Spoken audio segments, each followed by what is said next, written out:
الحمد لله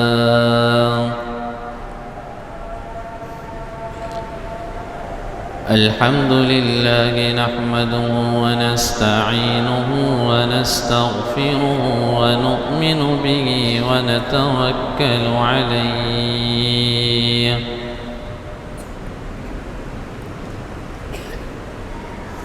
ونعوذ بالله من شرور أنفسنا ومن سيئات أعمالنا من يهده الله فلا مضل له ومن يضلله فلا هادي له ونشهد أن لا إله إلا الله وحده لا شريك له ونشهد أن سيدنا ومولانا محمدًا عبده ورسوله أما بعد فأعوذ بالله من الشيطان الرجيم بسم الله الرحمن الرحيم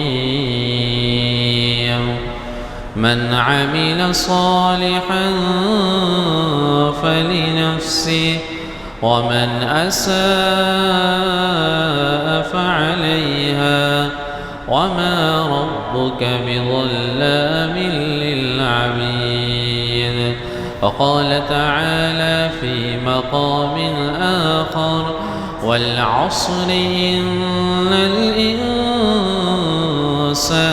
لفي خسر إلا الذين آمنوا وعملوا الصالحات وتواصوا بالحق وتواصوا بالصبر وقال النبي صلى الله عليه وسلم لا تشركن بالله شيئا وإن قتلت وحرق أو كما قال عليه الصلاة والسلام صدق الله العظيم وصدق رسوله النبي الكريم ونحن على ذلك لمن الشاهدين والشاكرين والحمد لله رب العالمين اللهم صل على سيدنا محمد وعلى آل سيدنا محمد وبارك وسلم اللهم صل على سيدنا محمد وعلى آل سيدنا محمد وبارك وسلم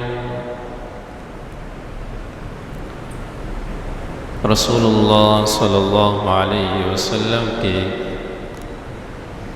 صحابہ میں ایک مشہور صحابی کا نام آتا ہے حضرت معاذ بن جبل رضی اللہ عنہ۔ یہ صحابی ارشاد فرماتے ہیں کہ مجھے اللہ کے نبی صلی اللہ علیہ وسلم نے یمن کا گورنر بنایا اور گورنر بنانے کے بعد مجھے حضور اکرم صلی اللہ علیہ وسلم نے خود روانہ کیا اور آپ مجھے چھوڑنے کے لیے مدینہ منورہ سے باہر تک آئے اور مدینہ منورہ سے باہر آتے ہوئے راستے میں آپ مجھے نصیحتیں ارشاد فرما رہے تھے۔ اس صحابی نے ایک حدیث میں اللہ کے نبی صلی اللہ علیہ وسلم کی 10 نصیحتوں کو، آپ کی وصیتوں کو جمع کیا اور فرمایا کہ جب حضور علیہ السلام مجھے رخصت فرما رہے تھے تو مجھے حضور نے 10 باتوں کی وصیت کی۔ ایک ہوتا ہے نصیحت کرنا، نصیحت کہتے ہیں کسی کی خیر خواہی کے لیے کوئی بات کرنا، اور ایک ہوتا ہے وصیت، وصیت کسے کہتے ہیں کہ انسان اپنی پوری زندگی کا نچوڑ اپنی اولادوں کو بیان کرے، اپنی پوری زندگی کا نچوڑ کسی کے سامنے بیان کرے۔ لوگ کہتے ہیں میرے باپ نے مرتے ہوئے مجھے یہ وصیت کی تھی، میری ماں نے مجھے مرتے ہوئے یہ بات کہی تھی۔ تو وصیت کسے کہتے ہیں کہ انسان مرنے کے قریب اپنی زندگی کی نچوڑ کی باتیں دوسرے کو بیان کرے۔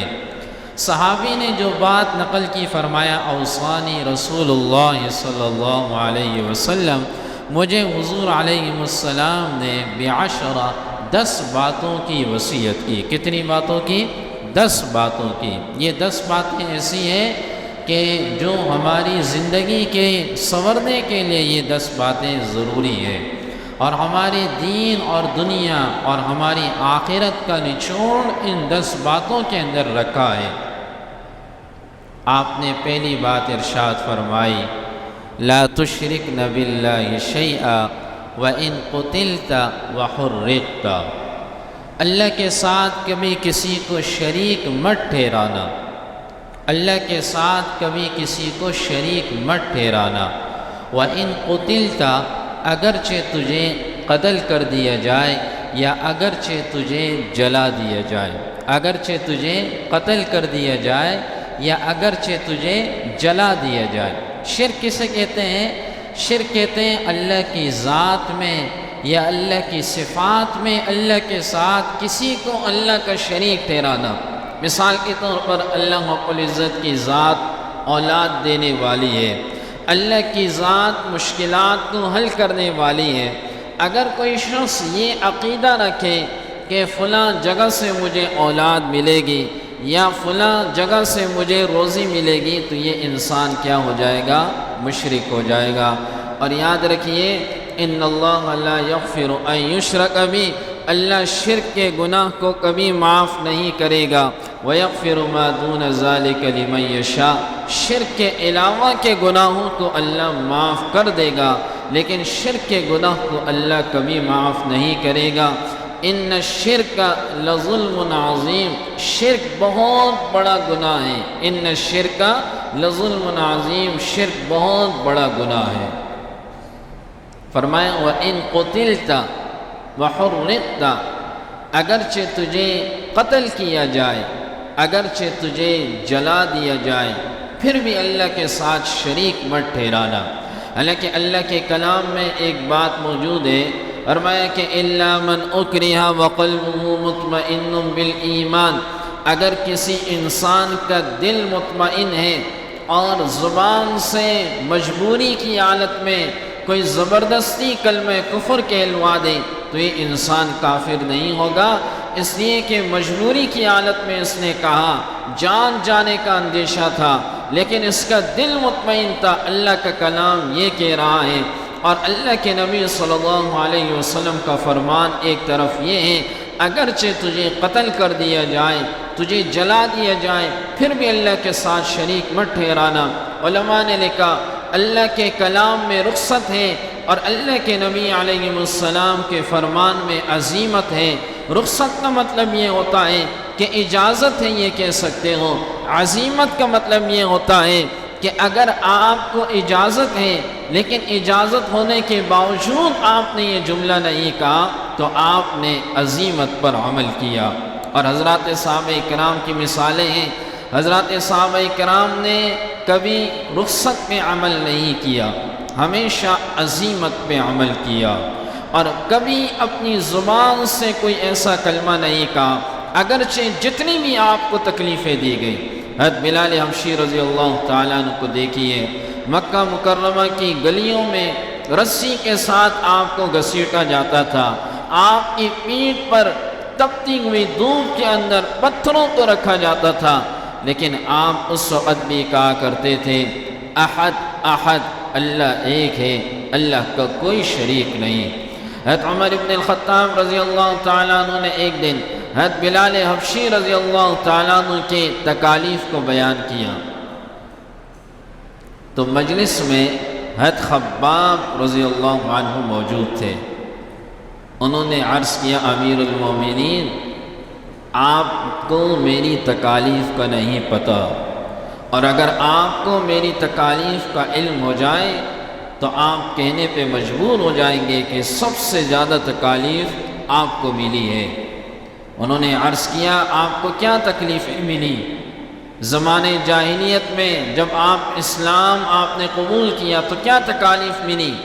حضرت خباب رضی اللہ تعالیٰ عنہ نے اپنی قمیص کو پیٹھ سے اٹھایا تو پیٹھ پہ گوشت کے آثار نہیں تھے، گوشت کے آثار نہیں تھے، اور کہنے لگے کہ مکہ مکرمہ کی اس تپتی ہوئی دھوپ کے اندر انگاروں کو جلا دیا جاتا تھا، اور میری پیٹھ پر ان انگاروں کو رکھا جاتا، مجھے لٹایا جاتا، اور 2-3 بندے میرے اوپر سوار ہوتے تاکہ یہ انگارے میرے جسم کی گوشت کے اندر پیوست ہو جائیں اور میں ہلوں نہیں، اور یہ انگارے گوشت کے اندر پیوست ہو جاتے تھے، خون نکلتا تھا، اور اس خون کے نکلنے کی وجہ سے یہ انگارے بجھ جاتے تھے، اور یہ گوشت گلتے گلتے میری پیٹھ کا گوشت ہی گل چکا ہے۔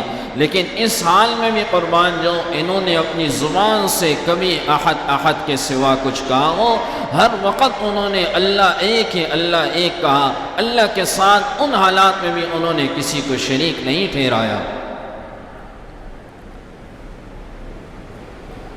تاریخ دمشق ایک کتاب ہے، اس کتاب کے اندر ایک صحابی رسول کے بارے میں بیان کیا گیا ہے، حضرت عبداللہ بن حذافہ رضی اللہ عنہ، مشہور صحابی اور مشہور کمانڈر تھے، لڑنے میں بڑے ماہر تھے۔ یہ رومیوں سے جہاد کر کے آ رہے تھے، فاتح بن کے لوٹ رہے تھے، راستے میں ایک جگہ پڑاؤ ڈالا، اور پڑاؤ ڈالنے کے بعد نماز کا وقت ہوا، یہ حضرات نماز کے لیے کھڑے ہو گئے، اور جب یہ کھڑے ہو گئے تو رومی جو کچھ عیسائی تھے وہ چھپے ہوئے تھے، اور انہوں نے ان پہ حملہ کر دیا، اور خاص طور پر عبداللہ بن حذافہ رضی اللہ تعالیٰ عنہ اور آپ کے کچھ قریبی ساتھیوں کو گرفتار کر کے لے گئے۔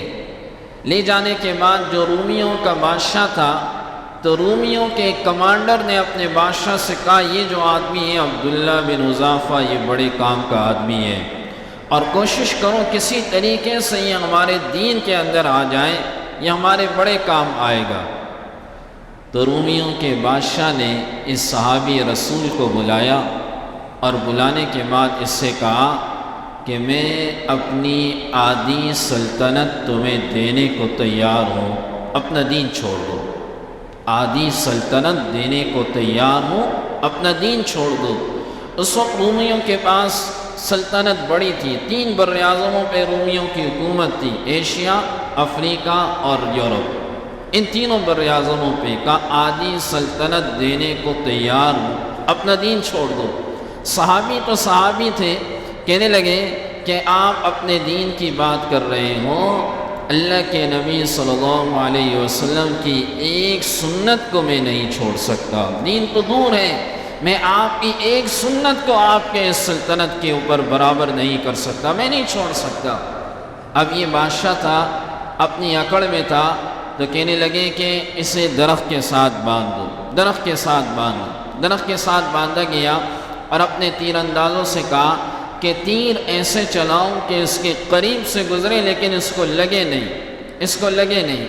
اب وہ تیر چلائے گئے، اس کے قریب سے، اس کی کان کے قریب سے، اس کے ہاتھوں کے قریب سے گزر رہے ہیں، اور یہ بادشاہ دیکھ رہا ہے کہ اس کے چہرے کو، رنگ کو میں دیکھوں کہ اس کے چہرے کا رنگ بدلتا ہی یا نہیں۔ جب کافی تیر چلائے تو اس صحابی کے چہرے کے رنگ میں ذرہ برابر فرق نہیں آیا۔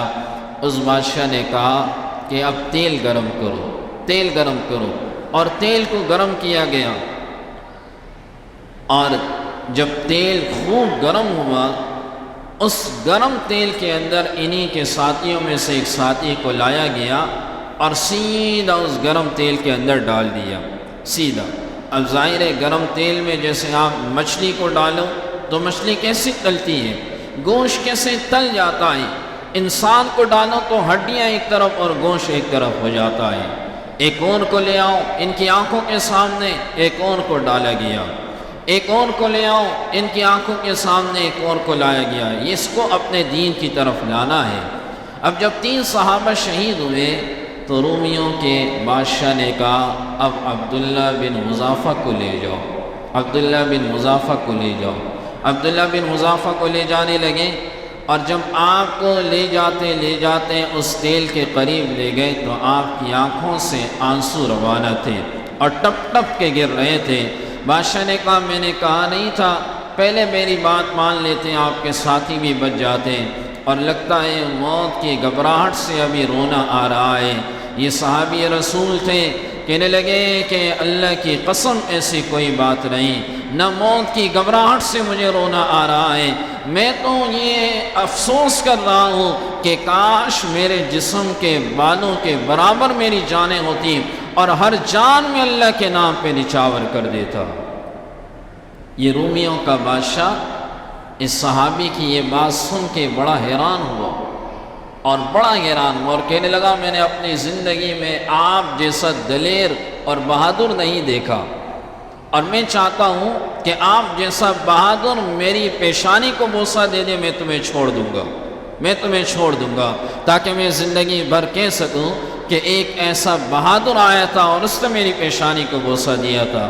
صحابی تھے، کہنے لگے کہ میں اس شرط میں بوسہ دوں گا کہ آپ صرف مجھے نہیں بلکہ میرے سارے ساتھیوں کو بھی چھوڑو گے تب میں بوسہ دوں گا، وگرنہ میں بوسہ دینے کے لیے تیار نہیں ہوں۔ تو رومیوں کے بادشاہ نے کہا مجھے منظور ہے، آپ کے سارے ساتھی ہم چھوڑ دیں گے، میری پیشانی کو بوسہ دے دو۔ انہوں نے ان کی پیشانی کو بوسہ دے دیا۔ یہ آ رہے ہیں، رہا ہو کر آ رہے ہیں۔ اس وقت کے امیر المؤمنین حضرت عمر ابن الخطاب رضی اللہ تعالیٰ عنہ تھے۔ آپ کو علم ہوا کہ اس طرح کے رومیوں نے ہمارے قافلے پر حملہ کیا اور ہمارے کچھ جانثاروں کو گرفتار کیا، اور اب وہ رہا ہو کر آ رہے ہیں اور اس طرح بوسے کی وجہ سے آ رہے ہیں۔ حضرت امیر المؤمنین رضی اللہ عنہ آپ کے استقبال کے لیے مدینہ منورہ سے باہر نکلے، اور جیسے ہی آپ آئے تو آپ کے استقبال میں جیسے ہی آپ پہنچے اپنی سواری پر آپ کو سوار کروایا، مدینہ منورہ لے آئے اور منبر رسول پر آپ کو بٹھایا، اور لوگوں کے سامنے کہا کہ لوگوں دیکھو، اگر یہ عبداللہ بن حذافہ اس وقت ایمان کو چھوڑ دیتا تو قیامت تک یہ بات لکھی جاتی کہ اللہ کے نبی کا صحابی سلطنت کی وجہ سے ایمان چھوڑ گیا، لیکن انہوں نے ایمان کو نہیں چھوڑا، سلطنت کو ٹکرا دیا، اور آج میں ان کی پیشانی پہ بوسہ دیتا ہوں، انہوں نے اس بادشاہ کی پیشانی پہ بوسہ دیا، آج میں ان کی پیشانی پہ بوسہ دیتا ہوں۔ امیر المؤمنین نے کھڑے ہو کر عبداللہ بن حذافہ کی پیشانی کو بوسہ دیا، سب صحابہ نے آپ کی پیشانیوں کو بوسہ دیا۔ یہ صحابہ ایسے نہیں تھے، یہ صحابہ ڈٹ کر لڑنے والے، اللہ کے راستے میں شہید ہونے والے تھے، لیکن مجال ہے کہ اپنی زبان سے کوئی کلمہ شرک کہیں، یہ کوئی ایک صحابی مثال پیش نہیں کر سکتا کہ اسلام لانے کے بعد انہوں نے کوئی ایسا کلمہ کہا ہو۔ لا تشرکن باللہ شیئا وان قتلت وحرقت۔ دوسری بات فرمائی لا تعقن والدیک، اپنے والدین کی نافرمانی مت کرو۔ صحابی رسول کو حضور وصیت فرما رہے ہیں اپنے والدین کی نافرمانی مت کرو۔ یاد رکھیے اللہ نے قرآن مجید کے اندر جہاں عبادت کو بیان کیا، جہاں اللہ نے اپنے حق کو بیان کیا، تو اپنے حق کے بعد دوسرا حق اللہ نے والدین کے ساتھ حسن سلوک کو بیان کیا، والدین کی نافرمانی مت کرو۔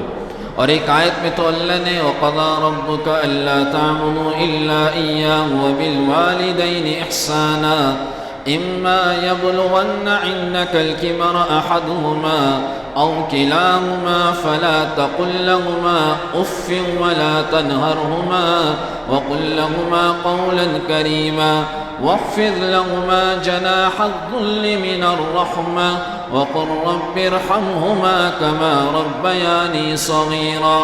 اللہ نے بیان کیا کہ اپنے والدین کے لیے دعا کیسے کرنی ہے، وہ بھی اللہ نے طریقہ بیان کر دیا کہ اے رب میرے ان دونوں میرے ماں باپ پر ایسا رحم فرما کما ربیانی صغیرہ، جسے بچپن میں میری انہوں نے تربیت کی، اے میرے رب ان دونوں پر بھی تو ایسا ہی رحم فرما۔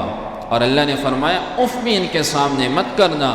یہ اف کا کلمہ میں نے بیان کیا، عربی ڈکشنری کے اندر سب سے مختصر ترین کلمہ ہے، اگر اس سے بھی کم تر کلمہ ہوتا تو اللہ اسے بھی بیان کرتا۔ یہ مختصر ترین کلمہ ہے۔ بعض علماء نے یہاں تک لکھا کہ والدین کے سامنے غصے سے اپنی آنکھوں کو نکالنا یہ بھی بے ادبی کے اندر شمار ہوتا ہے۔ لا تعقن والدین، آپ نے فرمایا کاش میری ماں زندہ ہوتی اور عشاء کی نماز کا وقت ہو چکا ہوتا اور یہاں سے امام اللہ اکبر میں نیت بھی باندھ چکا ہوتا اور دوسرے کمرے سے میری ماں مجھے پکارتی یا محمد، تو فرمایا کہ میں اپنی نماز توڑ کے کہتا لبیک یا امی، اے میری ماں میں حاضر ہوں۔ میں اپنی نماز توڑ کے کہتا اے میری ماں میں حاضر ہوں۔ تو صحابی رسول کو آپ نے دوسری وصیت فرمائی لا تعقن والدیک، اپنے والدین کی نافرمانی کبھی مت کرنا۔ تیسری وصیت صحابی رسول کو فرمائی ولا تترکنا صلاۃ مکتوبۃ متعمدہ فإن من ترک صلاۃ مکتوبۃ متعمدہ فقد بریت منہ ذمۃ اللہ، کہ فرض نماز کو کبھی مت چھوڑنا، جان بوجھ کے فرض نماز کو مت چھوڑنا۔ اور جس نے فإن من ترک صلاۃ مکتوبۃ متعمدہ، جس نے جان بوجھ کر فرض نماز کو چھوڑ دیا فقد بریت منہ ذمۃ اللہ، اللہ کے ذمے سے وہ بری ہو گیا، اور اللہ کے ذمے سے بری ہو گیا جس نے جان بوجھ کے چھوڑ دیا۔ امام مالک امام شافعی رحمہ اللہ فرماتے ہیں کہ جو شخص جان بوجھ کے فرض نماز کو چھوڑنے والا ہو اسے قتل کر دیا جائے۔ امام اعظم ابو حنیفہ رحمہ اللہ فرماتے ہیں جو شخص جان بوجھ کر نماز چھوڑنے والا ہو اسے قیدی بنا دیا جائے۔ ایک بزرگ نے لکھا جو شخص جان بوجھ کر فرض نماز چھوڑے اسے مسلمانوں کے قبرستان میں ہی مت دفناؤ، اس لیے کہ اللہ کے حق کو ادا نہیں کرتا۔ اگر مسلمانوں کے قبرستان میں یہ بے نمازی آئے گا تو 40 قبر اس طرف 40 اس طرف 40 آگے 40 پیچھے نحوست پھیلائے گا، اس لیے اس کو مسلمانوں کے قبرستان میں ہی نہ دفنایا جائے۔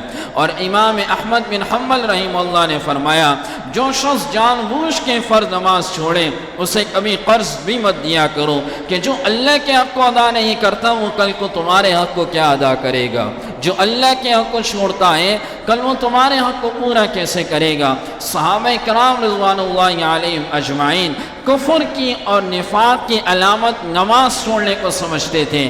اگر کوئی نماز میں حاضر نہیں ہوتا تو صحابہ کے دلوں میں یہ بات کھٹکتی تھی کہ کہیں یہ آدمی منافق تو نہیں ہو گیا، کہیں یہ آدمی اسلام سے باہر تو نہیں چلا گیا، یہ فرض نماز پہ حاضر نہیں ہو رہا، کہیں آدمی اسلام سے باہر تو نہیں ہو گیا، کہیں اس کے دل میں میل تو نہیں آ گئی۔ صحابہ کرام رضوان اللہ علیہم اجمعین اسے سمجھتے تھے کہ جو نماز چھوڑنے والا ہو تو یہ آدمی خدا نخواستہ یہ منافق ہو گیا۔ اور کئی مثالیں ہیں، کچھ صحابہ نے حضور سے کہا فلاں صحابی فلاں نماز میں نہیں آتا، لگتا ہے منافق ہو گیا، فلاں صحابی فلاں نماز میں نہیں آ رہا، 3 دن سے نہیں آ رہا، لگتا ہے اس کے دل میں ایمان ختم ہو گیا۔ یہ صحابہ کی مثالیں ہیں، وہ ان باتوں کو سمجھتے تھے کہ جس انسان نے نماز کو چھوڑ دیا تو اس نے اپنے دین کو ضائع کر دیا۔ آج دیکھیں جمعے میں کتنی رش ہوتی ہے، عید کی نماز میں کتنی رش ہوتی ہے، لیکن باقی نمازوں میں نمازی غائب ہو جاتے ہیں، نمازی غائب ہو جاتے ہیں، اور ایسا محسوس ہوتا ہے کہ پتہ نہیں یہ کہاں چلے گئے۔ حالانکہ نماز کا وقت ہے، نماز کھڑی ہو رہی ہے، ہوٹلوں میں بیٹھے ہوئے ہیں، چوک چوراہوں پر بیٹھے ہوئے ہیں، اور پھر بھی نماز کو نہیں آ رہے ہیں۔ یاد رکھیے یہ اللہ کے ذمے سے وہ شخص بری ہو جاتا ہے جو فرض نماز کو جان بوجھ کر چھوڑنے والا ہو۔ ایک روایت میں یہ بھی ہے من ترک صلاۃ متعمدا فقد کفر، جس نے جان بوجھ کے فرض نماز چھوڑ دی اس نے کفر کا کام کیا، اس نے یہ کفریہ کام کیا، اس نے ایمان والا کام نہیں کیا۔ اور یاد رکھیے ایک روزہ جو رمضان کا روزہ ہو، ساری زندگی اگر روزے رکھتا رہے اس ایک روزے کا نعم البدل نہیں ہو سکتا۔ ایک نماز جو اپنے وقت میں ادا کی جائے، اگر ساری زندگی کوئی شخص اس نماز کی قضا کرتا رہے، اس نماز کا پورا بدل وہ حاصل نہیں کر سکتا۔ تو تیسری بات فرمائی لا تترکن صلاۃ مکتوبۃ متعمدہ۔ چوتھی بات فرمائی ولا تشربن خمرا فإنه رأس كل فاحشہ۔ شراب مت پینا، شراب مت پینا۔ اور یاد رکھیے نبی علیہ السلام نے جن جن صحابہ کو نصیحتیں کی اور وصیتیں کی وہ صرف ان تک محدود نہیں تھی، اور آپ کی وہ وصیتیں ساری امت تک ان صحابہ نے پہنچائی، اور مقصود یہ تھا کہ اس بات کو آگے پہنچایا جائے، اس بات کو آگے بیان کیا جائے۔ لا تشربن خمرا، فرمایا شراب مت پیو، یہ ہر برائی کی جڑ ہے، ہر بے حیائی کی جڑیں، ہر برائی کی جڑیں۔ شراب پینے والے پر لعنت ہے، شراب لانے والے پر لعنت ہے، شراب خریدنے والے پر لعنت ہے، شراب بیچنے والے پر لعنت ہے، شراب کو بنانے والے پر لعنت ہے۔ یعنی شراب کے کام میں جتنے بھی لوگ ملوث ہوں گے ان سب پہ لعنت ہے۔ اور آپ نے محسوس کیا کہ شب برات والی رات میں اللہ لاکھوں انسانوں کی مغفرت کر دیتا ہے، شب قدر والی رات میں لاکھوں انسانوں کی مغفرت نہیں کر دیتا ہے، لیکن 4 لوگوں کی مغفرت نہیں ہوتی۔ اس میں سے ایک آدمی وہ ہے کہ جو شراب پینے کا عادی ہو، جو شراب پیتا ہو، اس کی مغفرت نہیں ہوتی۔ ہرقل ایک بادشاہ گزرا ہے عیسائیوں کا، اس بادشاہ نے اپنا ایک لشکر بھیجا، اور مسلمانوں کے مقابلے میں یہ لشکر بڑا لشکر تھا، اور مسلمان قلیل تعداد میں تھے، لیکن صحابہ کرام رضوان اللہ علیہم اجمعین وہ جنگ جیت گئے۔ اور جیتنے کے بعد عیسائیوں کا یہ لشکر جب انطاکیہ پہنچا تو یہ بادشاہ اپنے لشکر کے انتظار میں تھا۔ اس نے اپنے لشکر کے کمانڈر کو بلایا، اور بلانے کے بعد اس سے سوال کیا کہ یہ بتاؤ کہ جو تمہارے مقابلے میں آئے تھے کیا وہ انسان تھے یا کون تھے؟ انہوں نے کہا انسان تھے۔ کہ یہ بتاؤ کہ تمہاری تعداد کم تھی یا زیادہ؟ کہا زیادہ تھی، ان کی کم تھی۔ کہا یہ بتاؤ کہ تمہارے پاس جنگ کے سامان، ساز و سامان زیادہ تھے یا ان کے پاس تھے؟ کہا ہمارے پاس زیادہ تھے۔ کہا پھر وہ کیوں جیتے؟ وہ کیوں جیتے اور ہم کیوں ہارے؟ تو اس کمانڈر نے بڑی عجیب بات کی۔ اس کمانڈر نے کہا من اجلی، اس وجہ سے انہم یقومون باللیل، یہ جو مسلمان تھے ہم نے ان کو دیکھا یہ راتوں کو اٹھ کے اللہ کے سامنے راہ آہذاری کرتے تھے، اللہ کے سامنے کھڑے ہو کے رویا کرتے تھے۔ وَيَصُومُونَ بِالنَّهَارِ، یہ دن کو روزہ رکھتے تھے۔ وَيَصُومُونَ بِالنَّهَارِ، یہ دن کو روزہ رکھتے تھے۔ اور آگے فرمایا وَيُوفُونَ بِالْعَهْدِ، یہ وعدوں کو پورا کرتے ہیں، یہ وعدوں کو توڑتے نہیں ہیں، جو زبان سے بات کرتے ہیں اسے پوری کرتے ہیں۔ اور آگے فرمایا چوتھی بات فرمائی کہ یہ آپس میں جب بھی کوئی معاملہ کریں تو انصاف کے ساتھ معاملہ کرتے ہیں، بے انصافی نہیں کرتے۔ اور آگے اپنے بارے میں اس عیسائی نے کہا وَمِنْ أَجْلِ، اور ہم اس لیے ہارے کہ اَنَّا نَشْرِبُ الْخَمْرَ، کہ ہم شراب پیتے ہیں، وَنَزْنِي، ہم زنا کرتے ہیں، وَنَرْكَبُ الْحَرَامَ، ہم حرام کاریاں کرتے ہیں۔ شراب کو اس نے کہا کہ ہم شراب پیتے ہیں، ہم زنا کرتے ہیں، حرام کاموں کے مرتکب ہوتے ہیں، اس وجہ سے ہم ہارے۔ اور یہ جو حضرات تھے اس وجہ سے جیت گئے کہ یہ شراب کو ہاتھ نہیں لگاتے، اللہ کے سامنے کھڑے ہوتے ہیں، دن میں روزے رکھتے ہیں، اس وجہ سے یہ لوگ جیت گئے اور ہم ہار گئے، یہ لوگ جیت گئے اور ہم ہار گئے۔ اللہ نے قرآن مجید میں شراب کی حرمت کو بیان کیا، اللہ کے نبی صلی اللہ علیہ وسلم نے کئی احادیث میں بیان کیا۔ اس لیے اگر کوئی شخص شراب کے نام کو بدل کر بھی کوئی چیز بیچے گا تو یہ آدمی بھی لعنت کا مستحق ہوگا۔ آج تو نام کے شراب کے نام بدل چکے ہیں، اب تو شراب نہیں کہا جاتا، اب تو دوسرے الفاظ میں بیئر کہا جاتا ہے، جو کا پانی کہا جاتا ہے، اور ایسے الفاظ ان کے لیے استعمال کیے گئے معاشرے کے اندر کہ تاکہ سامنے والا یہ خریدے بھی اور مسلمان دینے کے بعد اسے شراب بھی نہ سمجھے کہ یہ شراب ہے۔ آج اگر آپ کہیں جائے تو کسی سے کہیں، کسی مسلمان سے بھائی فلاں مسجد کے پاس میرا گھر ہے تو وہاں آ جانا، اب وہ پہلے تو سوچے گا کون سی مسجد، کہاں مسجد ہے، اگر آپ اسے ایڈریس میں کہیں نا وہ شراب خانہ ہے تو اسے فوراً ہی معلوم ہو جائے گا یہ شراب خانہ ہے. ہاں وہ شراب خانہ تو مجھے پتہ ہے، اس کے قریب میں پہنچ جاؤں گا، وہ تو مجھے پتہ ہے. اور شراب خانوں میں آج جو مسلمانوں کی لائن زیادہ ہیں، کافروں کی کم ہے، مسلمانوں کی زیادہ ہوتی ہے. اور ایسے بھی لوگ ہیں انہوں نے کہا کہ مرد تو چھوڑیں، اب تو مسلمان خواتین کی بھی لائن ہوتی ہے. العیاذ باللہ، اللہ ہماری حفاظت فرمائے. اس وقت ملک کے اندر جو بے حیائی کا سیلاب ہے، اور ملک کے اندر اور ہمارے معاشرے کے اندر جو ہم طرح طرح کے واقعات سن رہے ہیں، اس کی بنیادی وجہ کیا ہے؟ یہ الخمر جماع الاسم. فرمایا کہ یہ تو گناہوں کی ماں ہے، یہ شراب گناہوں کی ماں ہے. انسان کو تمیز نہیں ہوتی کہ انسان یہ ماں ہے یا بیٹی ہے یا بیوی ہے، اس لیے کہ انسان کے عقل کو یہ ختم کر دیتی ہے. اور عقل کا ختم ہونا یہ بہت بڑا نقصان ہے. اور اللہ کے نبی صلی اللہ علیہ وسلم نے جو بات فرمائی کہ عقل ایک نعمت ہے، اس نعمت کو ختم نہ کیا جائے، اس نعمت کو اللہ کے دین کے کاموں میں استعمال کیا جائے، اس نعمت کو یوں ضائع نہ کیا جائے. تو حضرت معاذ بن جبل رضی اللہ تعالیٰ عنہ کو جو آپ نے چوتھی وصیت فرمائی، فرمایا لا تشربن خمرا، شراب مت پینا. حضرت معاذ بن جبل رضی اللہ تعالیٰ عنہ کو پانچویں جو وصیت فرمائی، ایاک والمعصیہ وان بالمعصیۃ حل سخط اللہ، نافرمانی سے اپنے آپ کو بچانا، گناہ سے اپنے آپ کو بچانا. اس لیے کہ جو گناہ کے اندر پڑ گیا اللہ کی ناراضگی کا مستحق ہو گیا، اللہ کی ناراضگی آ گئی.